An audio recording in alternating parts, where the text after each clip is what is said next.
we have to redefine productivity. And this brings us to the question that I don't know, which is how do you put value on a worker's?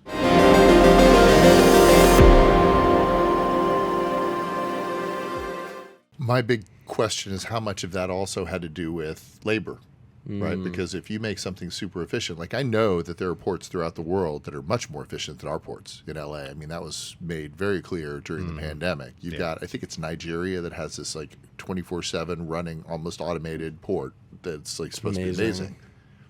What do you think those union workers at Elizabeth Seaport would do if you told them that they're not going to have a job tomorrow?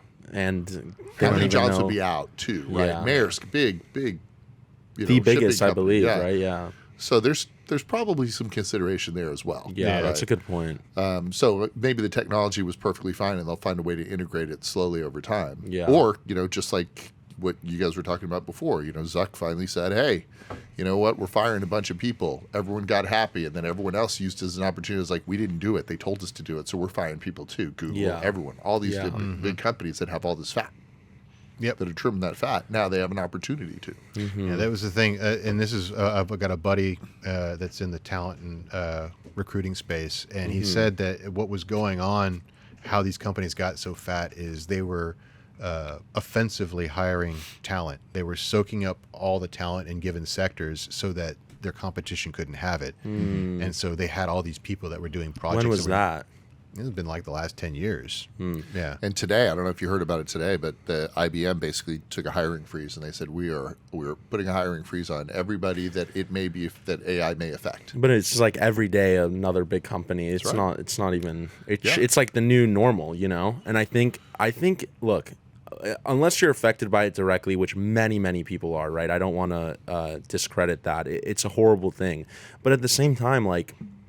That's what it is, right? Like you got to adapt, and that's the name of the game. I have conversations with other people about this that are actually in the studio, but the world works in a certain way, and you could think about your euphoric world, but the reality is you're going to get fired, and if you don't adapt, you don't figure out why you got fired, how you can get rehired and bring more value to the table than before, you're going to be a sucker of the game, right? And with any new technology. That comes back to what game are you playing, right? You have to look at the game that you're playing. Depends what country you're in, too. Not the game you're playing right now, but what's the real big game, right? Because ultimately, one of the things that I kind of fell onto, and now it's just been driving around in my head, and it comes down to the work week that we have right now. Like I was talking to Sohail earlier about the 40-hour work week used to be something that was actually, it was cutting people hours, right? They were working 120 hours. Right? It was like children, there was everything. Yeah. And then they said, okay, we need more butts in the seats, and so we need to make it 40 hours, and then if you need more shifts, then you hire more people. So there's 3 shifts.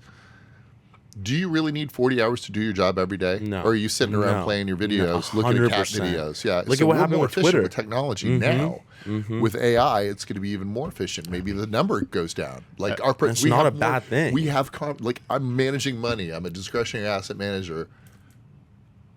At 1:30 Central Time, 2:30 Eastern, and I'm here with you guys. Right. Yeah.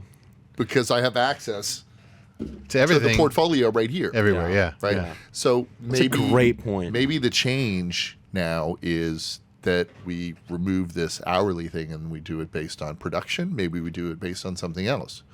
But So the whole it's system. obvious that there's a lot of discord in our society. I think we'll all agree with that. No, for and sure. I think a lot of this discord is because we're not challenged as we used to be.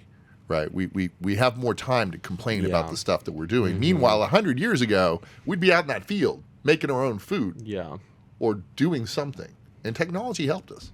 Yeah. So maybe we just have to redefine productivity, and this brings us to the question that I don't know, which is how do you put value on a worker's ability, life, human life in general, as it gets more and more easy, right? It's like 4% of the world. I mean, 4% of the population makes all of our food now. It used to be 90%. Yeah. Well, I think the framing, there we are. Hey, if you like that video, check out more. We got some over here, some over here, some over there. Check the description. Make sure you like, subscribe, and we'll see you next time.